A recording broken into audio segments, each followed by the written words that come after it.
1991 সাল। পেহলাজ নিহালনি তার ছবি। ফার্স্ট লাভ লেটারের জন্য লতা মঙ্গেশকরকে একটি গান রেকর্ড করার অনুরোধ করেন। লতাজি সেই গান রেকর্ডের জন্য স্টুডিওয় পৌঁছলেও আচমকাই গান না গেয়ে স্টুডিও থেকে বেরিয়ে আসেন। কেন লতাজি গাইলেন না? পেহলাজ নিহালনি মুম্বাই সংবাদ মাধ্যমকে বলেন, গানের কথা লতা দিদির একেবারেই পছন্দ হয়নি। গানের কথা ছিল কম্বল না হাটাও।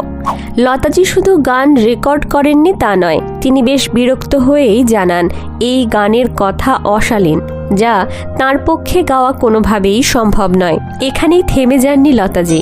নিজে অশালীন বলে যে গান রেকর্ড করতে চাননি, সেই গান তার বোন আশাজিকে দিয়ে রেকর্ড করার জন্য প্রস্তাব দেন।